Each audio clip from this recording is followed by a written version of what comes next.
So I want to do like just kind of a recap of the two longer videos I did this week in a way that if you wanted to experiment with the strategies or like the discoveries contained therein, today you can.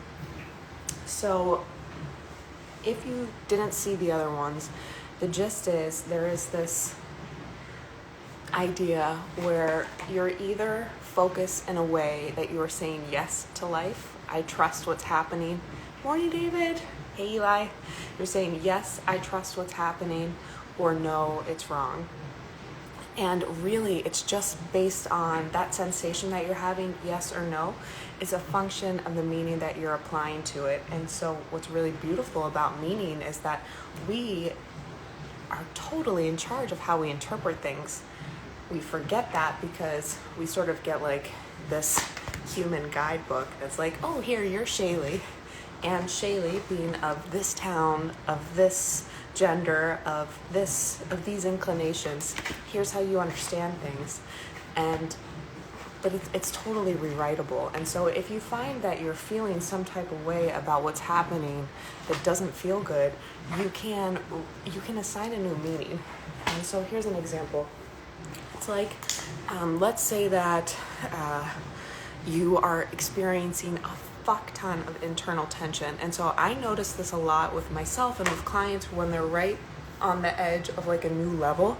It's like the internal pressure increases in such a way that's like, I need to fix this, something is wrong. And we read the internal tension as what needs to be solved rather than as a sign that we're headed in the right direction, because there's sort of this, it seems like this almost like boom bust, like there's relief on the other side of it if you can look beyond it. So when you start to feel a lot of internal pressure or tension, or your awareness inside increases in such a way that you're like more uncomfortable than before, rather than looking at that and saying like, oh, I must be doing something wrong, what do I solve? You say, woohoo, like, great, this must be going the right direction, I'm really uncomfortable. And you allow yourself to focus on what it is that you expect or would love to find on the other side of that.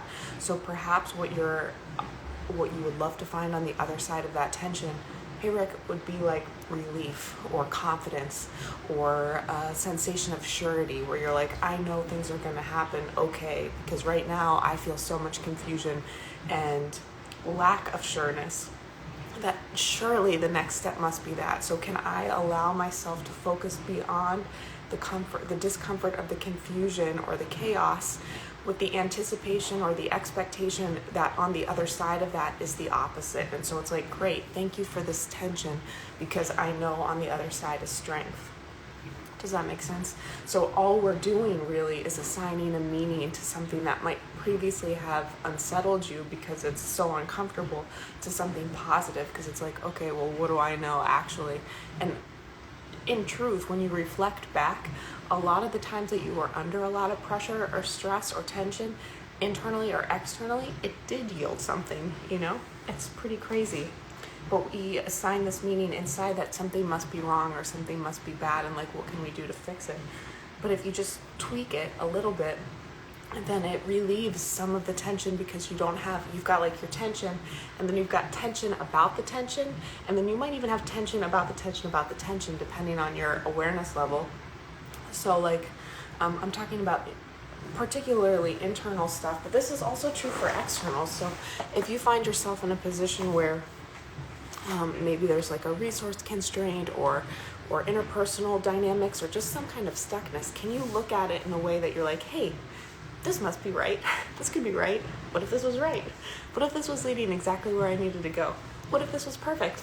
Hey, Matt. Hey, Jasper. Buenos dias. Welcome to coffee. How's everybody doing? Okay, so I'm talking about an experiment you can run today if you want to demo some of the concepts that I've been talking about in the longer format videos this week. And here's how I'm doing it.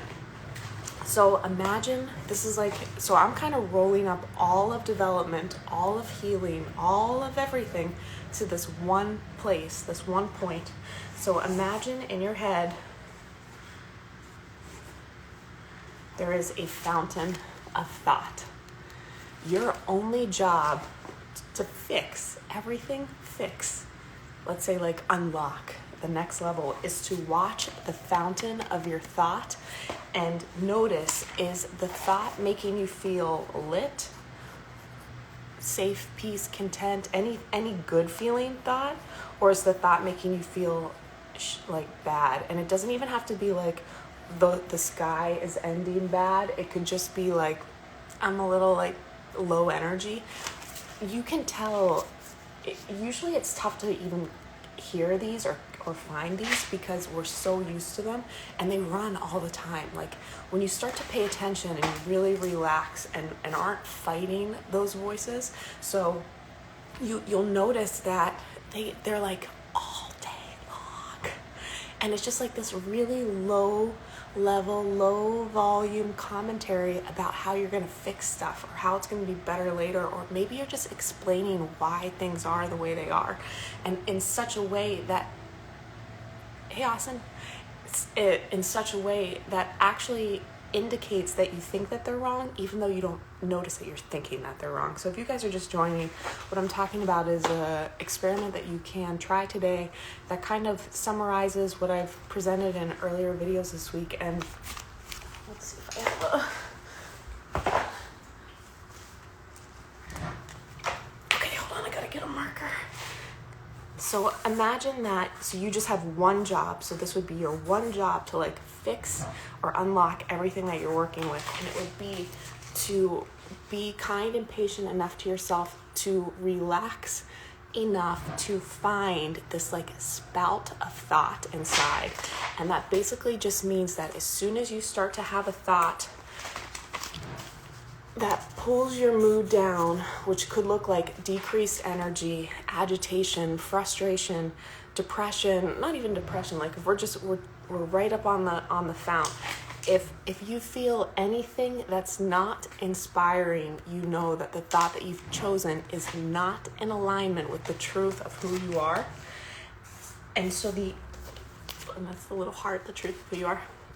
So the opportunity is to be so nice to yourself about it, and you just nudge you back. You just nudge you back. So it's like, I'm thinking in a way that's like, okay, I know that this, maybe you're replaying a scenario. Maybe you're going through all these things that people said to you or things that you could say to other people.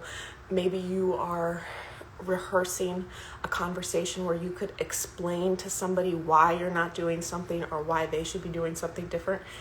It's really slippery to notice thoughts that aren't supportive because we hear them so often. And really the best way to tell if you're doing it is if, again, like if you're not like, woo, life, then there's some kind of dialogue that's running that is counter to that belief or counter to that experience. And so all you have to do is say like, hey, maybe this is perfect.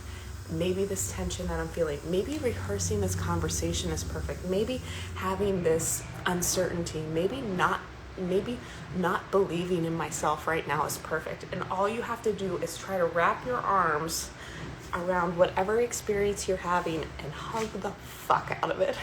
So it could be, do you understand what I'm saying?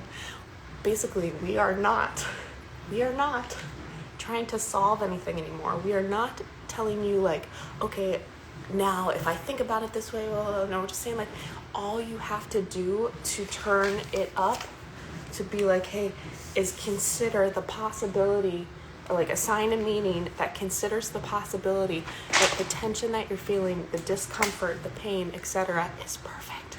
Maybe this is perfect. Maybe this is the birth. Good morning, Matthew. So nice to see you. I love you. And that's it. And so it's just like a hypervigilance. And it seems like, how is this possible? But when I like behold all of the like physics, this is quantum physics, people, like self-development, it's like we get this idea. If you watched earlier this week, I talked about fixing things in time, doing things in time. And that basically means that we plot and achieve, we plot a state of being, and then we say, to be this, to feel this, to have this, I need to do 1, 2, 3. And so we experience this progression in time to get to this state. But if you didn't know, if you couldn't think that that was the way that things were supposed to unfold, you could just, like, maybe you just have one step, or you just assume the state now. We experience things in time because it's one of our creative, like, templates. It's like part of, or not templates, it's like art on our palette, where it's like, oh, I would like to have this experience, I'm gonna paint it, so that it takes this, so I can, like, really tease out. It's almost like you zoom in, or you dilate the experience so that you can appreciate the stages. And that's just a choice. It's a creative choice, but we forget that it's a creative choice because so much is collectively agreed upon and sort of, like, passed off, which I know this is kind of like next level stuff, but the idea is that you can allow yourself to step outside of time if you are clear on the objective and just focus on that. And so even in that, there's, like, an element that feels kind of like escapist, and there is. It is. If you're doing that, if you're really trying to create this, you're still saying, right here where I am is not good. This is not right. And do you see where I'm trying to make the distinction, that that's where we get, like, lost in the idea that we're trying to make things better, but we don't know we're trying to make things better? See, so anytime that you're doing that, you're saying no to now, and that's this no, when really all you have to do is say yes. And it's scary because generally, like, survival mind is like, look, if we don't take control and leadership of this situation, it's never going to change. But as far as I can tell, when we look at the mechanics of the universe, it's a position of relaxed reception that actually facilitates and changes experience. Otherwise, we're just pressing the yes, more button on the problem. We're saying, yes, please, more.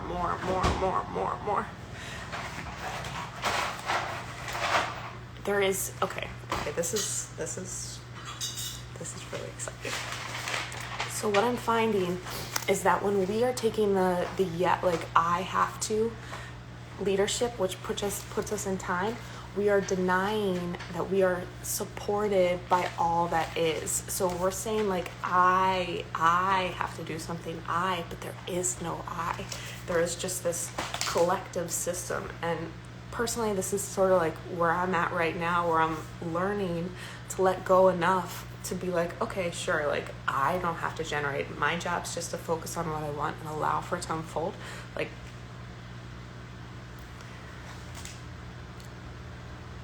but this is what I'm finding. And when we look at all of, like, human existence, not all of it, let's look at modern conditioned human experience. We think that we need to do something to get something. We need to do something to be worthy to receive, which is an idea. When in our truth, in our purest sense, like, we are everything. And anytime we say we have to do something to get something, we deny the truth of who we are. And so this is kind of like, I know that's like some metaphysical shit, but that's sort of how all of that rolls up to a strategy that works, where effectively you're saying, yes, I am the creator of my experience. Yes, I am connected to all and everything. Yes, I trust that things are unfolding for me. Yes, I expect that life is supposed to be good. So, in recap, if anybody has any questions, let me know, because I'm gonna recap and I'm gonna drop. I really appreciate you guys coming out. Okay, so in recap, what I'm saying, if you want to do an experiment today to implement some of the things I talked about in videos earlier this week, imagine that you have a fountain in your mind and thoughts are coming out of it, and your only job to fix, etc., blah, blah, blah, blah, blah, your entire human experience is to train yourself to pay attention to, is what's coming out of this fountain lifting you up or pulling you down? And if you're not sure, if you feel low energy, if you feel angry, frustrated, if you feel any type of way that is not good, then the thought that you're having doesn't support your heart's desire. You're basically saying no to life. And so the opportunity there is to reframe or assign a meaning that actually is in support of that feeling. It feels good. And how, like, the fastest way to do that is acceptance. You just big ass hug whatever is happening and pulling you down, and you say, it's okay that I'm doing that. It's okay that I'm frustrated. It's okay that I keep doing this. It's okay that I'm thinking obsessively about this. It's okay. You hug what you're doing, and that turns it upside down. You say, thank you for this tension. Thank you for this incredible amount of confusion. Thank you so much for all of this discomfort, because this must be perfect. I must be birthing something new. And you keep doing that until you feel a little bit better. And you feel a little bit better. And then when you're in a higher state, when you feel good, then you know, like, everything else kind of like flows. You know what to do. You know what to think. Like, there's no effort. It's effortless. And whenever we are in this state and we are trying to imagine this state, we take attributes of it here and we say, like, okay, well, when I'm there, I need to remember to feel confident. I need to remember to do this. No. When you are in it, when you are allowing, all of those things are natural. There is nothing you have to do in that state except be with whatever is with you, and you'll find that you just flow and express and are light and joyous without having to remember, oh, this, and I need to do this, and I need to think about this. It's like, no. Like, you are, it is, and it is this co-creative dance that is completely supported, but runs contrary to our ideas of self, because we think we have to do something, and also we expect life to be hurtful. And so it's like, okay, how do we protect against it? But those are just ideas that we are, like, they're just collective ideas, and so they're not anything to solve, they're only to drop. Do you hear what I'm saying? It's like the problems are only there because we expect them to be, and it is in the retraining of our focus that they cease to be. It's almost like if you have a script and you're like, okay, look, I'm going to cast somebody to play the villain. And so then you cast your villain, and then you run your script, and then you just keep casting in new villains, but the script stays the same. And that's what happens whenever you think at the level of the problem. And so what I'm asking is, like, consider thinking at the level of the script. And when we think, like, if we're using the script example, it would be like, every time that you reinforce that something, you have to think about something within the script, you emphasize that it's real, not realizing that it only exists in the script because it's been written into the script, and you can rewrite it at any time. I know it's kind of trippy, but in summary, if you would like to experiment today with some of the things I was talking about this week, allow yourself, like, set the intention that you're just going to pay attention to this over here. Do I feel good or do I feel bad? And if I feel bad, how can I embrace what's happening in a way that makes me feel a little bit better? And you just keep doing that, and it changes your physiology. It changes, like, it's everything. I think this is it. This is, like, all you got to do. And you know what? I'm going to be real with you. Pretty sure this is what Abraham Hicks says, but, like, in a less mechanical, more trusty way. Hey, Peter. Hey, Antoinette. Hey, Randy. Thanks for coming out, guys. Does anybody have anything before I close for today? Okay, thank you for joining me. If there's anything you want me to present on this week, please send me a message. I had a content calendar sketched for August, but have been inspired to go, like, a little off prompt. So I'm taking suggestions and happy to engage with whatever is present for you. Also, we'll leave it there. Okay, everyone have a great day. Thank you for coming out.